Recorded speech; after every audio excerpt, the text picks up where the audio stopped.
발신자에 대한 정보가 있고, 그리고 이게 내용의 첫째는 이게 그 에베소 교회를 칭찬하는 내용이 있고, 그러면 이 내용의 두 번째는 그 에베소 교회에 대해서 또 이게 책망하는 부분도 있습니다.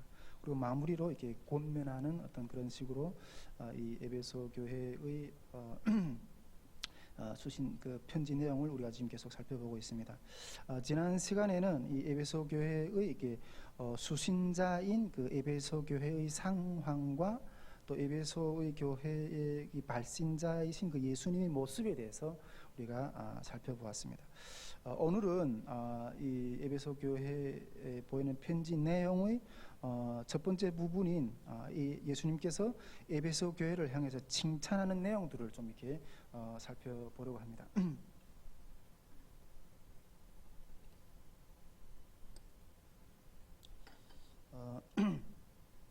이 에베소 교회는 이게 칭찬한 내용들을 보면 이게 상당히 이게 뜨거운 신앙의 열정을 가진 어떤 그런 교회임을 우리가 좀 느낄 수가 있습니다.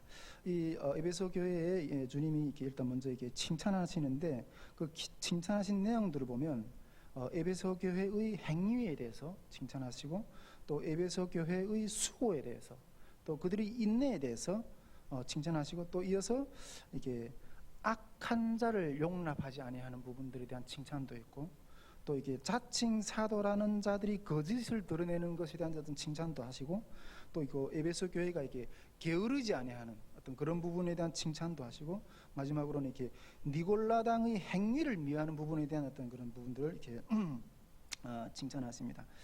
그런데 이 각 이 칭찬의 내용들은 일부는 어떤 부분의 어떤 내용에 대해서 사건에 대해서 칭찬하시는지에 대한 어떤 일부는 이렇게 제공하는 어떤 그런 제공하는 어떤 정보를 가지고 있지만은 일부는 어떤 그런 정보를 이게 성경은 제시하지 않고 있습니다. 그러나 우리는 오늘 이게 우리들이 신앙을 비춰보면서 이 에베소 교회에 하신 이 주님의 이 칭찬의 부분들을 하나하나 이렇게 좀 여러분들 같이 좀 살펴보려고 합니다.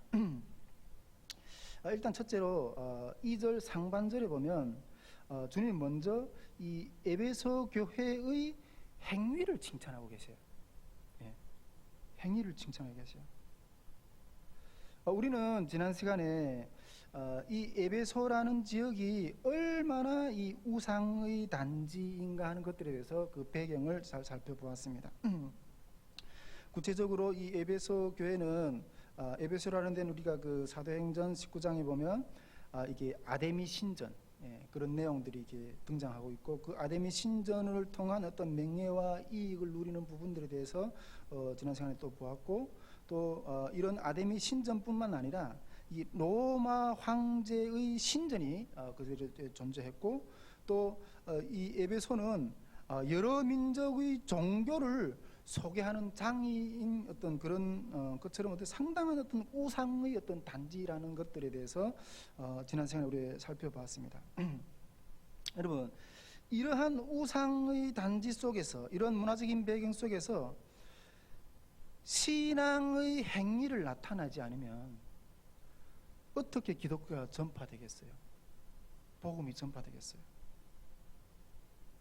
근데 여러분 여기서 이런 속에서 우리가 이게 신앙의 행동을 한다는 것은 거의 이게 생존의 위협을 받을 수 있을 정도의 어떤 그런 가까운 어떤 그런 위협을 받을 수도 있다는 거죠.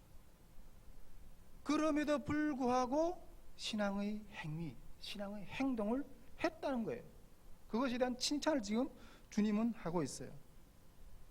이러한 상황 속에서 복음 전도의 어떤 그런 사명을 감당한다는 것은 얼마나 어려운 부분인가 하는 것들에 대해서 우리가 성경의 어떤 다른 한 이야기를 보면 우리가 충분하게 이해를 할 수 있는데 우리 요한복음 5장에 보면 이 소경된 요한복음 9장이죠. 예. 소경된 자가 이렇게 예수님이 치료해 주셔서 눈을 떴잖아요. 그런데 그 바리새인과 서기관들이 그 부모에게 이게 네 아들이 맞냐? 맞다. 그런데 어떻게 해서 눈을 떴냐? 그러니까 대답 안 하잖아요. 제가 눈을 떴으니까 저한테 물어보라고.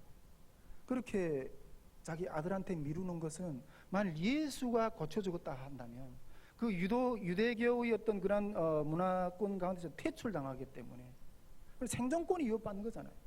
그렇기 때문에 그런 것에서 신앙 고백을 한다는 것은, 예수가 고쳐줬다는 말을 한다는 것은 생존이 위협받는 일이에요.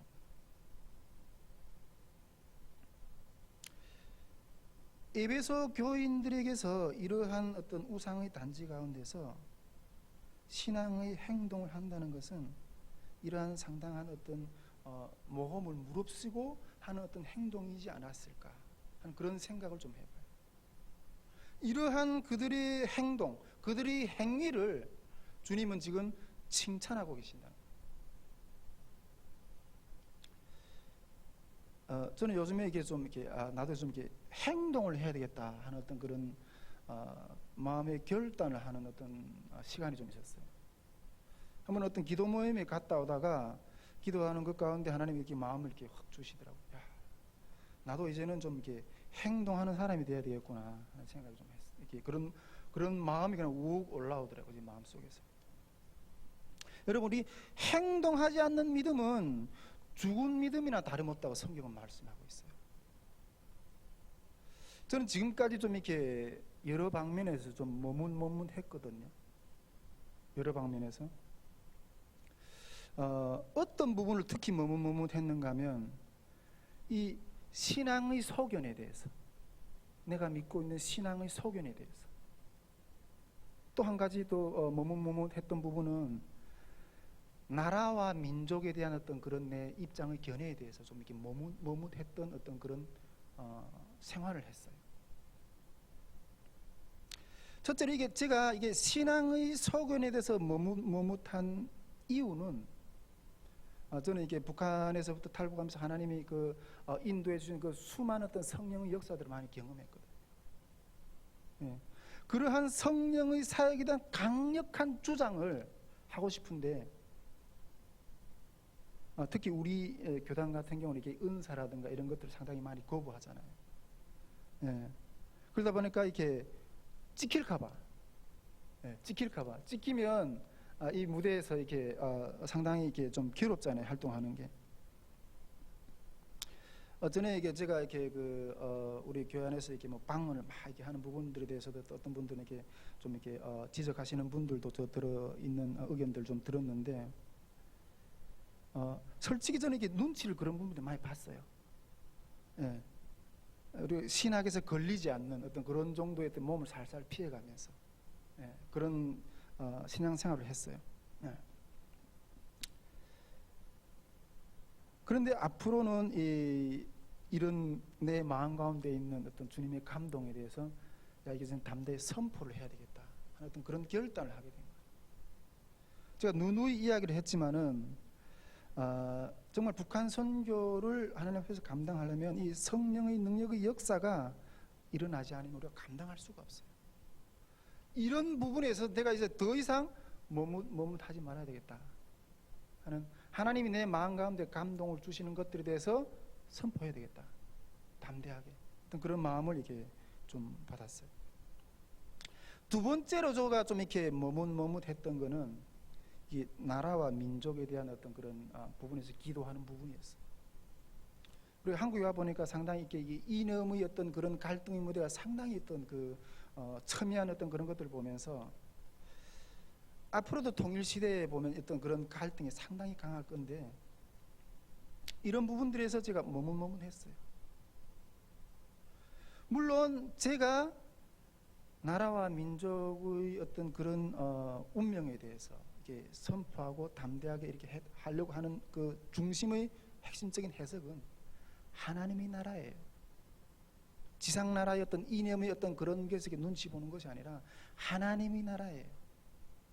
그리고 민족이라는 개념도 하나님의 백성의 어떤 그런 차원이라는 거죠. 근데 이 나라 민족에 대한 어떤 그런 마음을 주실 때 하나님의 나라와 그런 관점에서 선포할 때 어떤 부분에서는 우리가 다양한 사람들이 이렇게 모여 있잖아요. 진보적인 견해를 가진 사람도 있고 보수적인 견해를 가진 사람도 있고.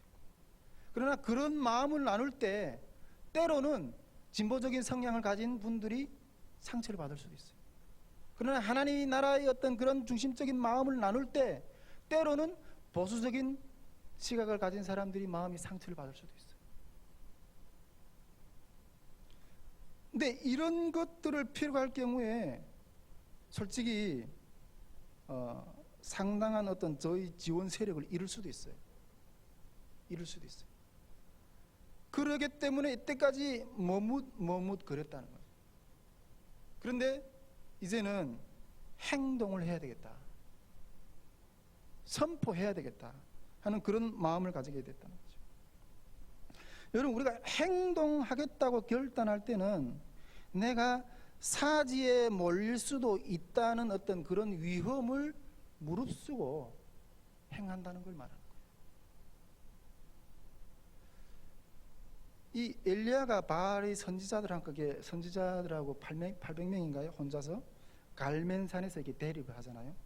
엘리야가 선포하면서 하나님과 엘리야 그 바알 사이에서 언제까지 머뭇머뭇거리려느냐. 여호와가 만일 너희 하나님이 하나님 편에 서고 바알이 만일 하나님이라는 그 바알의 편에 서라.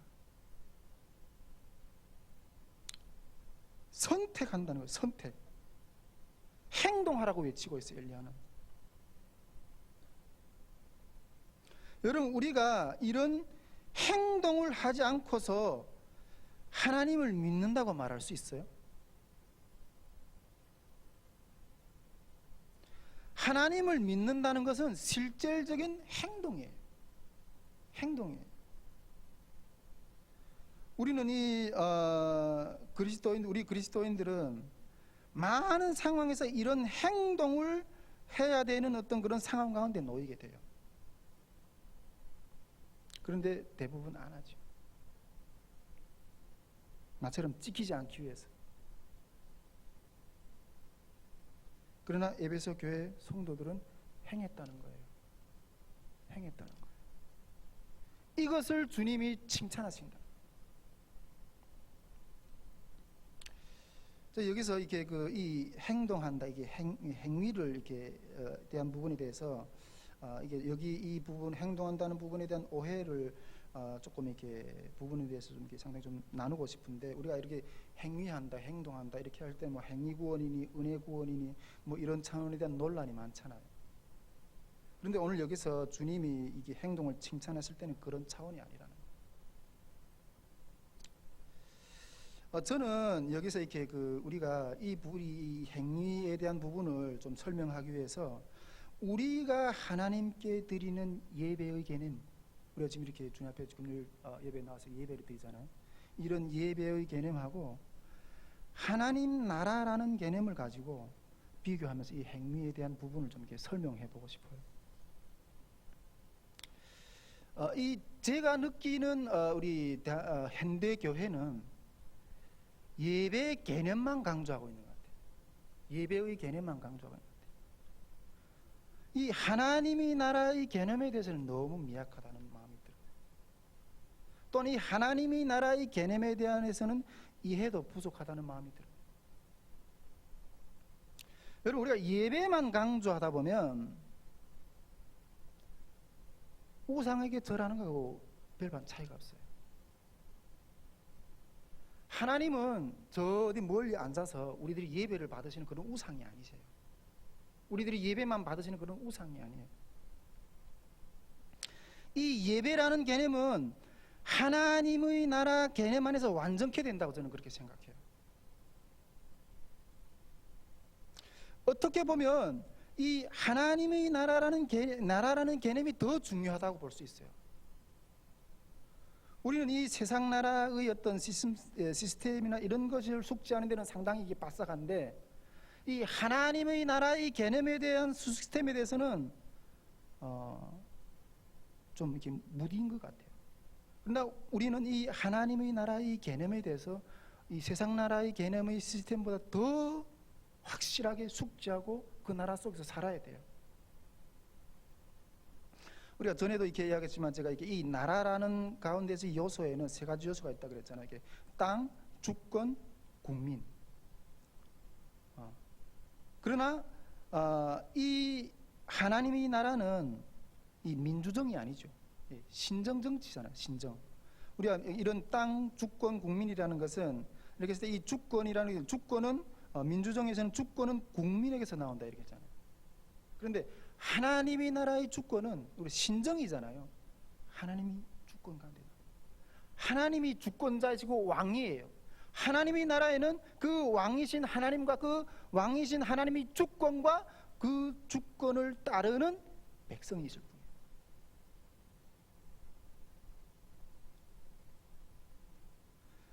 이 하나님의 주권은 항상 우리 가운데 나타나 있어요. 다른 말로 말하면 이 하나님의 주권은 하나님의 뜻으로 우리 가운데 항상 그 왕의 말씀이, 명령이 우리 가운데 드러나 있다는 거예요.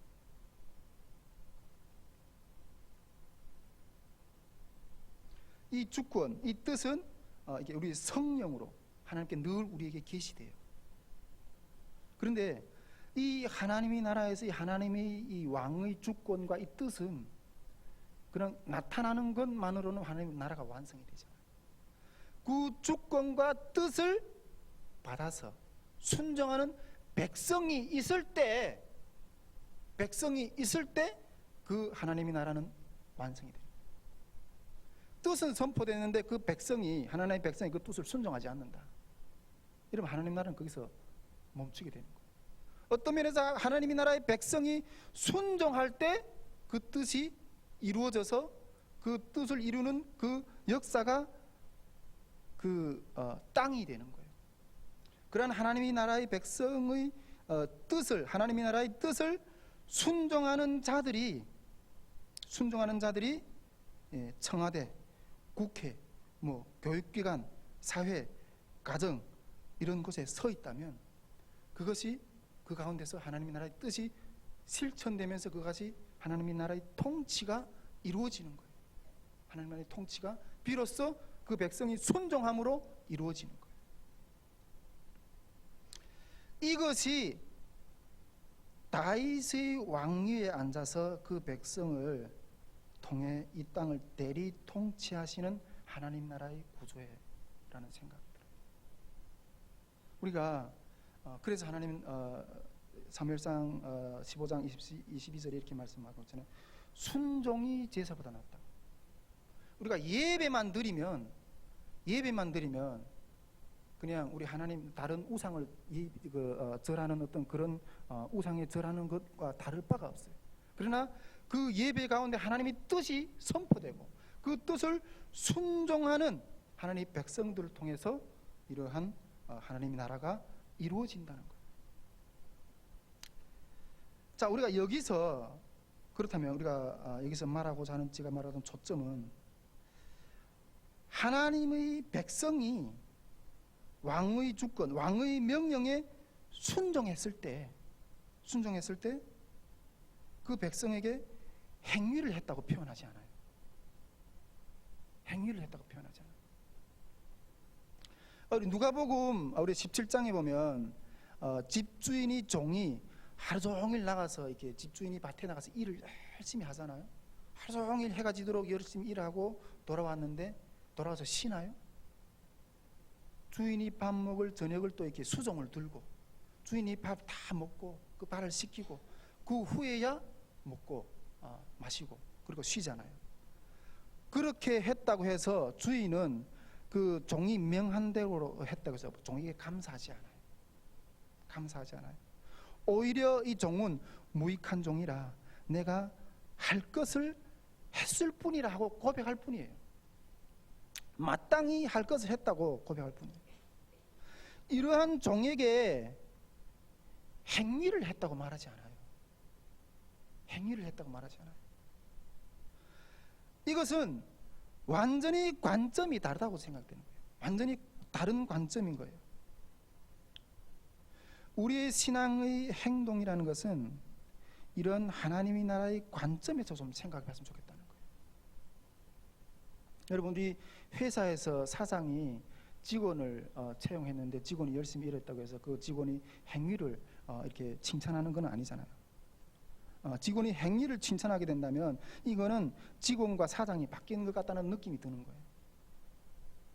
뭐 행위 구원이나 은혜 구원이나 이런 논쟁을 들 때마다 좀 이렇게 좀 마음이 좀 아픈 부분이 있어요. 이런 하나님의 나라 관점에서 에베소 교회는 왕의 명령에 순종한 행동을 했다는 거예요. 그런 행동에 대한 칭찬을 하시는 것을 이 부분을 볼 수가 있습니다. 계속해서 2절 상반절에 보면 주님께서는 또 에베소 교회의 복음을 향한 수고의 부분을 칭찬하고 계십니다. 복음을 향한 수고의 부분을 칭찬하겠습니다. 성경은 이 에베소 교회가 구체적으로 어떤 사건에 대한 수고를 했다는 정보에 대해서는 주지는 않습니다. 그런데 이게 어떤 수고일까? 어떤 그런 생각을 좀 제가 잠깐 묵상을 해보는 것 가운데 좀 이런 마음이 들었어요. 여러분, 우리가 모든 수고에는 대가가 주어져요. 대가가 주어져요. 그러나 이 수고에는 대가가 없는 수고를 말한다는 어떤 그런 생각이 들어요. 예. 그런 마음이 들어요.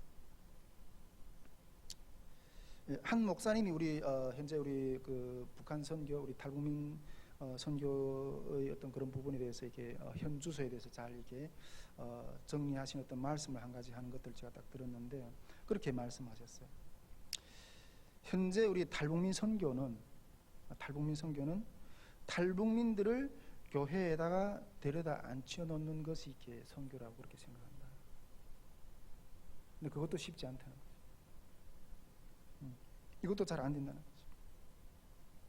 근데 저는 이것은 아니다.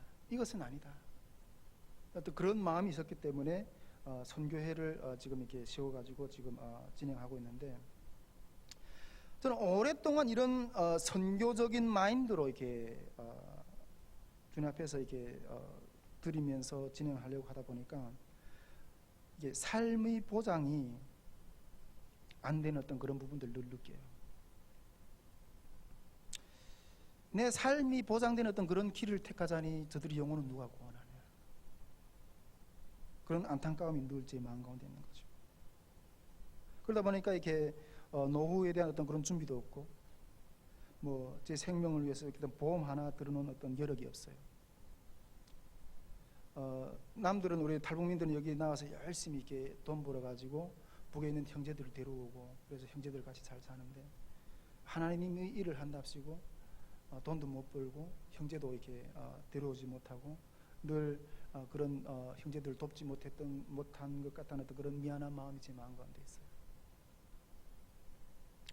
어느 날 집사람이 이렇게 몸이 아프다고 그래가지고 이렇게 집사람 몸에다 이렇게 손을 얹고 안수 기도를 하는데 그냥 눈물이 나오더라고요.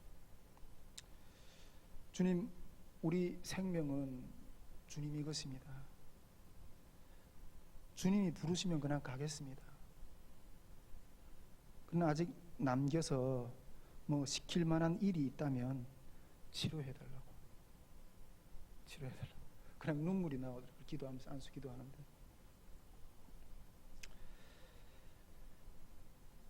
주님이 살기를 원하는 곳에 에너지를 쏟기 위해서 이 거룩한 고통의 대가를 지불하는 거예요. 거룩한 고통의 대가를 지불하는 거예요. 주님이 우리에게 그렇게 하셨잖아요.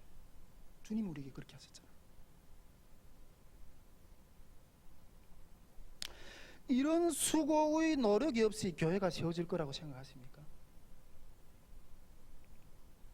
이러한 수고의 희생이 없이 영혼이 돌아오는 어떤 그런 역사가 일어날 거라고 생각하십니까?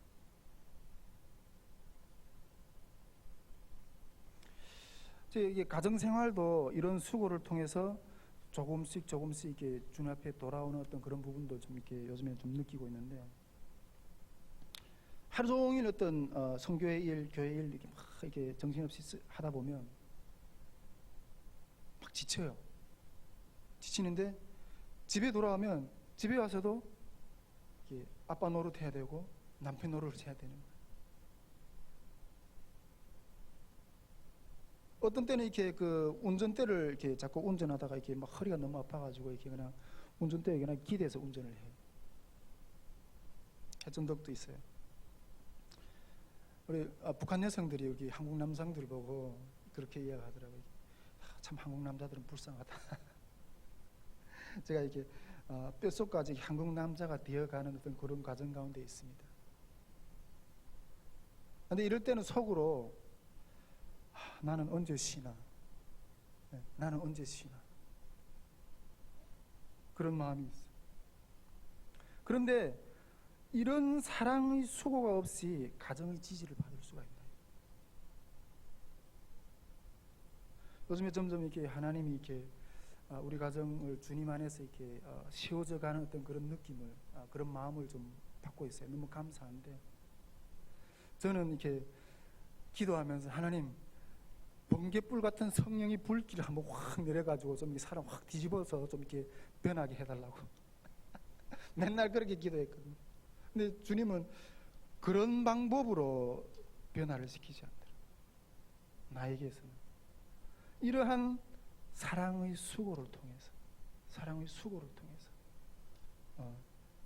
진리 가운데로 가정이 세워져 가는 어떤 그런 모습들을 보이게 해주시더라고요. 여러분, 이러한 복음을 향한 수고가 에베소 교회에 있지 않았을까? 그러한 수고를 보면서 복음을 향해 나의 거룩한 손해를 보는 이러한 수고를 주님은 칭찬하고 계시지 않을까? 그런 마음이 들어요. 이어서 주님은 이 절을 상반절에 보면 에베소 교회의 인내에 대해서 칭찬하고 있어요. 인내에 대해서. 이러한 수고에는 인내가 필요하지. 인내가. 네. 어떤 목사님이 이런 말씀을 하는 걸 들었습니다. 신앙생활을 잘하는 비결을 알려주겠대. 그래서 상당히 궁금해서 귀를 쫑긋하고 들었어요. 근데 이야기 하신 게 뭔가 하면 두 가지만 잘하면 된대. 두 가지가 뭔가 하면 이렇게 내려놓는 거 하고 기다리는 것을 즐기는 것을만 잘하면 신앙생활을 잘할 수 있대. 그래서 얼마나 그게 공감이 되든지. 요즘에 제 주변에 보면 이렇게 여러분들이 이렇게 병으로 몸이 많이 아파하는 어떤 그런 분들이 있다는 이야기들을 종종 듣고 있습니다. 근데 왜 우리가 병에 걸리나요? 많은 부분에서 이렇게 스트레스 때문에 그것이 이렇게 쌓여지고 해서 병이 되는 거 아닌가? 근데 이게 스트레스랑 우리가 왜 받나요? 이 내려놓고 기다리는 것을 부족하기 때문에 받는 것이라 저는 생각이 들어요. 예. 문제가 오면 나한테는 이게 해결할 능력이 없으면서도 그것을 그냥 붙들고 씨름하다 보면 결국 마음에 그냥 골수까지 병이 들고 상처가 되고, 그래서 그런 종적으로 그런 질병까지 얻는 게 아닌가, 좀 그런 생각을 좀 해봤어요. 내려놓고 기다리는 것 건강에도 좋습니다. 건강에도 좋다고 저는 생각이 됩니다. 여러분, 제가 세우려고 하는 선교의 비전은 제가 이 성산재단에서 설 때마다 몇 번 강조를 했는데, 제가 주님 앞에서 세우려고 하는 어떤 그런 비전은 남북 통합 영성을 세우는 거예요. 뭔가 이렇게 교회를 세우는 게 아니에요. 남북 통합 영성을 세우는 거예요. 저희 모든 초미 관심사는 여기에 있어요. 왜? 통일시대는 이것이 준비되어야 되니까. 우리 저기 2층에 그 게시판에도 붙여놨는데, 내년도 2월 집회에 남북 통합 영성 집회를 하고 있는데, 그런 통합의 영성이, 영적인 능력이 우리 한국 교회 가운데 부러지기를 소망하면서 저거 집회를 저는 준비하고 있는데, 저는 이 남북 통합의 영성의 실천의 열매들을 주님 앞에서 경험해보고 싶어요. 그 구체적인 실천의 영역이 첫째는 가정이고, 둘째는 교회이고, 셋째는 사회 영역에서. 이 부분에 대해서 내가 전에도 성산지단에서 이렇게 나눴는데, 그런데 이게 보통 쉬운 문제 아니잖아요. 우리 가정의 그 어려움에 대해서 늘 제가 이야기를 하는데, 70여 년 동안 이 분단 어떤 그런 상황 가운데서 서로 이질적으로 변해진 사람들이 같이 통합해내는 이 영성이라는 게, 이거 세워진다는 게 정말 계란으로 바위치기 같은 어떤 그런 느낌이 들 때가 늘 그런 한계를 느낄 때가 많아요. 그런데 요즘에 이 가정의 영역에서는 하나님이 상당 부분 많은 승리를 주신다는 마음이 있어요. 두 번째로 이 교회의 영역에서 이 남북의 통합의 영성에 대해서 좀 이렇게 세우고 싶은 마음이 있는데, 저는 이 부분을 우리 성산교회에서 한번 이뤄보고 싶다는 마음이 있어요. 성산교회에서 초기에 이 성산교회에서 이런 비전을 이루어 보려고 했을 때는 상당히 좀 어려웠어요. 어렵다는 어떤 그런 마음이 좀 느껴졌어요. 그래서 제가 이렇게 저기 좀 다니다가 이렇게 백주년 기념교회 갔다가 그런 하나님이 다시 이렇게 주님이 이렇게 불러주셨다고 저는 그렇게 믿는데, 우리 성산교회 안에서 우리 장로님이랑 같이 이렇게 북한 부서를 이렇게 시작을 하는 것 가운데 장로님도 많이 어려웠을 거예요. 많이 어려웠을 거예요. 그런데 인내하는 것 가운데 몇 년이 지나면서 요즘에는 우리 이게 성산교회 가운데 이 통합 영성의 기류가 조금씩 이렇게 스며든다는 어떤 그런 마음이 좀 들어요. 우리 12월 첫째 주에 제가 이렇게 예배 앞에서 이렇게 예배 주일날에 예배 드리는데 기도하는데 하나님이 그런 마음이 확 제 마음 가운데 부어주게 해주시더라고요. 그러면서 제 마음 가운데 어떤 기도가 확 올라오는데, 하나님, 우리 성산교회가 이 남북 통합의 영성의 어떤 그런 모델이 되게 해달라고, 그런 기도의 마음이 확 올려나오는 거예요. 이게 마음이 그냥 퍼져 나오더라고요, 내 마음 가운데. 우리 목사님께서도 이 북한 선교에 대한 저희 구상을 마음껏 이렇게 지지해 주셔서 제가 우리 성산교회 안에서 이렇게 마음껏 이렇게 활동할 수 있는 어떤 그런, 그래서 너무 감사한데, 저는 인내를 하면서 이런 결실의 열매를 보고 싶어요.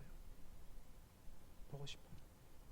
이런 결실이 영적인 은혜가 맺혀져서 통일 한국 시대에 한국 교회 가운데 전파되기를 원해요.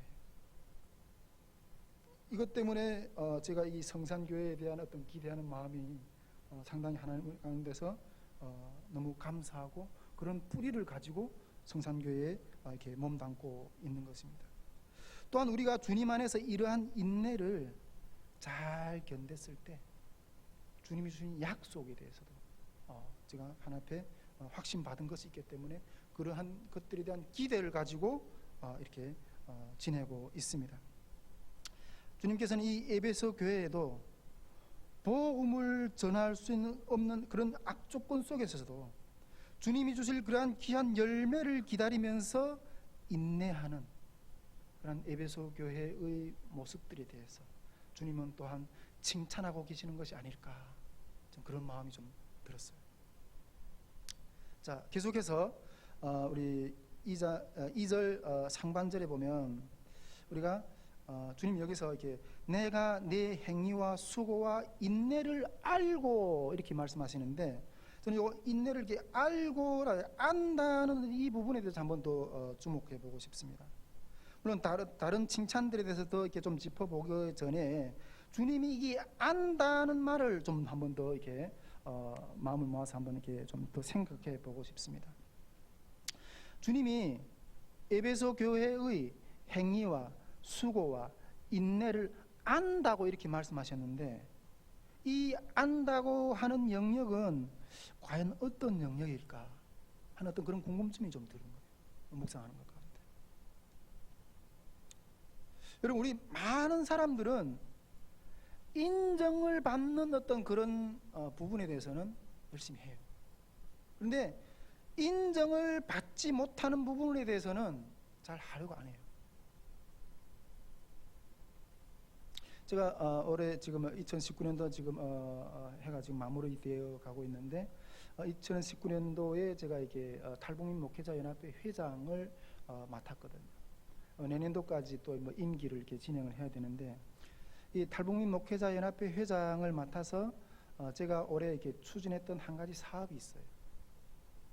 추진했던 한 가지 사업이 뭔가 하면, 군소 신학을 다니는 우리 탈북민 목회자들도 우리 탈북민 목회자 그룹의 이렇게 회원으로 좀 이렇게 받아들이자 하는 어떤 그런 안을 가지고 생각을 가지고 이렇게 진행을 하려고 했어요. 그런데 결국은 실패했어요. 회원들이 반발해가지고 실패를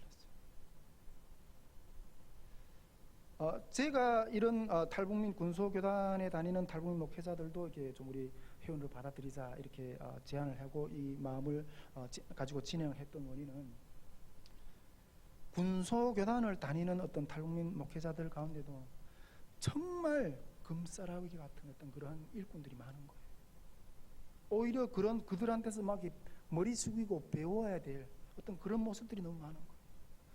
그러니까 이들과도 같이 우리가 연합해서 이 목회자의 어떤 통일시대를 준비하는 이렇게 목회자 그룹이 되면 얼마나 좋겠나 이런 생각을 가지고 이런 것을 진행을 했는데 결국은 회원들이 반대를 해서 못했어요. 회원들이 반대하는 이유는 뭔가? 이 군소신학을 하신 분들 가운데 많은 사람들이 이렇게 사역을 흐리게 하는 어떤 일들도 많거든요. 근데 그런 사람들 아무나 받아들일 수 없다는 거예요. 그래도 최소한 문교부에서 인가를 받은 신학을 한 사람들은 그래도 최소한 우리가 검증이 된 사람들이잖아요. 근데 이런 것들 때문에 결국은 진행을 못했어요.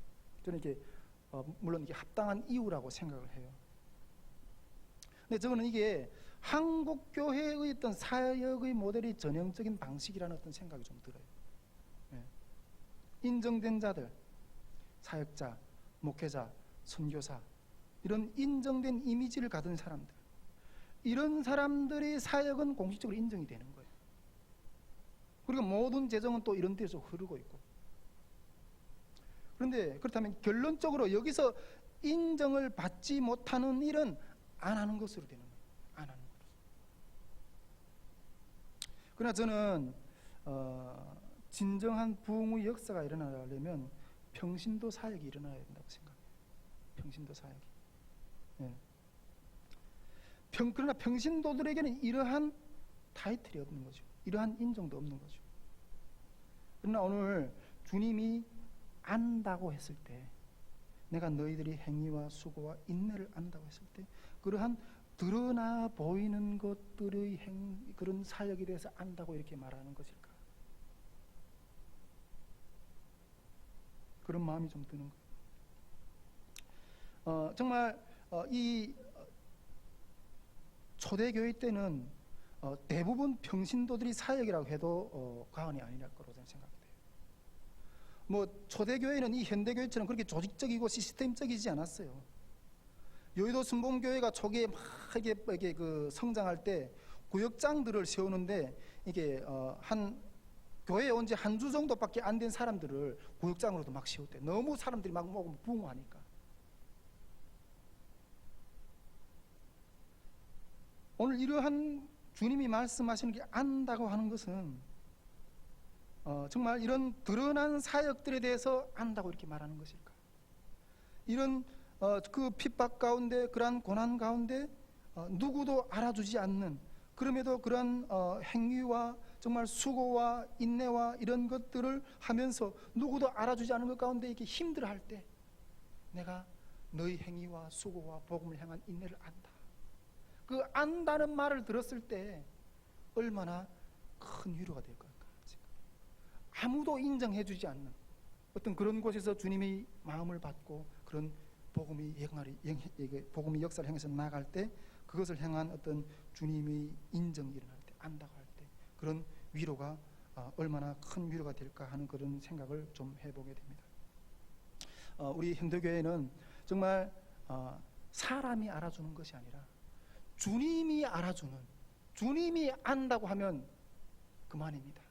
이러한 정말 신앙의 영적인 분위기가 너무나도 미약한 어떤 그런 분위기 가운데 있지 않나, 좀 그런 생각을 해보면서 참 이렇게 안타까운 어떤 마음을 생각하게 됩니다. 우리 다이시 물맷돌 선교회를 지금 세워가서 진행하는데 우리 간사님들을 통해서 많은 앞으로 사역들을 이렇게 세우려고 하는 어떤 생각을 가지고 있습니다. 그러나 간사님들은 우리가 월급 한 푼 주는 사람들이 아니에요. 그러나 주님이 아는, 내가 너희들이 그 복음을 향한 북한 선교를 향해서 걸어가는 그 걸음의 발자취를 안다. 그 안다는 주님이 그 말씀을 들을 때 위로받고 그 일어나는 어떤 그러한 주님의 인정을 받기 위해서 몸부림치는 그런 선교회가 됐으면 좋겠다. 그런 선교회를 만들어 보고 싶다는 어떤 그런 소망이 있어요. 예, 이게 이런 식으로 이렇게 그 칭찬의 부분들을 이렇게 살펴보다 보니까 오늘 여기까지밖에 못할 것 같습니다. 예, 정말 우리 모두 주님의 어떤 그런 칭찬을 받는 그런 주님의 백성들이 될 수 있기를 위해서 우리 간절히 이렇게 노력하고 기도해야 될 줄 믿습니다. 예, 우리 같이 기도하도록 하겠습니다. 예, 하나님, 에베소 교회의 성도들의 주님 앞에서 걸어